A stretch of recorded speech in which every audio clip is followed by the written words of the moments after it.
السلام عليكم ورحمة الله. احنا النهارده مش جايين نتكلم في فن ولا تمثيل ولا دراما ولا الكلام ده كله خالص، احنا النهارده جايين نتكلم في اصول، جايين نتكلم في اخلاق، جايين نتكلم في بطل شعبي، في دراما، في حاجه اسمها اللي هو ايه بالمعنى العربي كده السم في العسل. هل فعلا الدراما اللي احنا بنشوفها دلوقتي ده بطل شعبي فعلا، ولا روشتة لضياع الشباب وضياع جيل كامل؟ ده اللي احنا هنشوفه مع بعض لحظات. ولا دي الرساله اللي عايز يوصلها المسلسل؟ عايز يوصل لك ان الشاب اللي عايز ياخد حقه لازم ياخده بدراعه، وان البلطجه هي الجدعنه اليومين دول، ان مطوتك في ايدك يعني كل حاجه متاحه، يعني كل حاجه ماشيه فل الفل. دي اول رساله. تاني حاجه المسلسل بيوصلها لنا تزييف الواقع. ايه هو بقى تزييف الواقع؟ ان الشاب بدل ما يتعلم الشغل والعلم والاخلاق وكل حاجه كويسه، لا، المسلسل بيوصل لك ان انت لازم تكون بلطجي، لازم تبقى معاك شله، لازم تبقى صوتك عالي علشان الدنيا تمشي معاك. لكن صاحب العلم، صاحب الاخلاق، الكلام ده كله ما بيمشيش. دي الرساله اللي بيوصلها لنا المسلسل. تاني حاجه بقى القدوه المشوهه. يعني دلوقتي الشاب بقى في الشارع ما يقلدش مهندس، ما يقلدش دكتور، ما يقلدش عالم، لا، بقى يقلد مشية الكينج، سيجارة الكينج، صوت الكينج.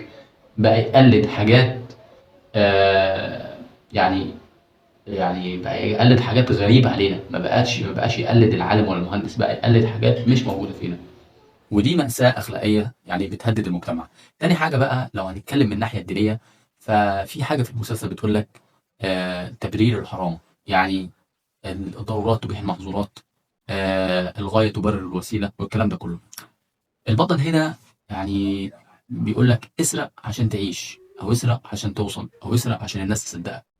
مفيش حاجة اسمها أسرق علشان بعد كده أتصدق بالمال.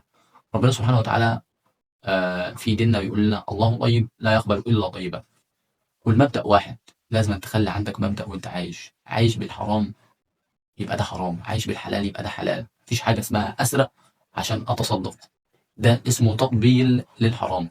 زي ما حصل قبل كده في مسلسل ابن حلال، أو بتاع آه، مش فاكر اسمه ايه، بتاع محمد رمضان، اللي هو كان طالع فيه صعيدي والكلام ده كله وبيسرق وبيدي الغلابة والكلام ده كله. لا، ديننا لا يقبل إلا طيبا، الله طيب لا يقبل إلا طيب. تيجي بقى لنقطة استسهال العنف و... والدم والكلام ده كله. يعني ربنا سبحانه وتعالى وصانا بإن احنا نحافظ على الكلمة الطيبة صدقة، وإنك أنت تحافظ على أخوك المسلم. وربنا سبحانه وتعالى قال لنا على لسان الرسول صلى الله عليه وسلم: المسلم من سلم المسلمون من لسانه ويده. المسلم من سلم المسلمون من لسانه ويده. يبقى فين بقى هنا اللي بيقلبوا المسلسل لسحل وإهانة وتوطيش وبهدلة وإهانة للبني آدم؟ ده اسمه قلب للحديث بتاع الرسول صلى الله عليه وسلم: المسلم من سلم المسلمون من لسانه ويده. هنا لأخونا محمد إيمان. يعني احنا ما صدقنا خلصنا من واحد اسمه محمد رمضان بلطجي والكلام ده كله. انت هتاخد النهج بتاع محمد رمضان، هتطلع بقى تبلطج، تطلع تعلي صوتك، تطلع تمشي مشية البلطجي اللي هو بيسرق ويبلطج ويعلي صوته ويرمي ابوه مولع في الشارع ويمشي بمطوته والكلام ده كله. انت بطل حقيقي وابن فنان، تمام. سواء الفن ده احنا مش بنتكلم بقى حلال والحرام والكلام ده كله، يعني خليك بطل حقيقي واتكلم فعلا عن مشاكل الشباب الحقيقية اللي هي عايزين نحلها. مش بنتكلم على بلطجة وإهانة وسحل وتلطيش. كل سنة أنت بتحط نفسك في الفورمة دي، في فورمة البلطجي اللي هو بيسرق ويجري ويهرب والبوليس يدور عليه. هو كل سنة هو الضحية، هو اللي بيسرق، هو اللي عامل نفسه فورمة، هو اللي بيخلي الشباب يعني تقلده في كل حاجة. واحنا عارفين وانت عارف والناس كلها عارفة اللي حصل من محمد رمضان في مسلسل الأسطورة، وفي فيلم يعني الألماني، وفي الأفلام القديمة والحاجات اللي طلعها لنا الإعلام. فبلاش نطلع رسالة ونوجه رسالة للشباب نخليهم يفسدوا. بلاش، خلينا نواجه الحقيقة ونواجه الواقع ونواجه الشباب بحاجة كويسة. خلينا نبص قيم كويسة للشباب يعني تخليهم أفضل من كده. فيا ريت تغير من المحتوى بتاعك، مش كل سنة بلطجة.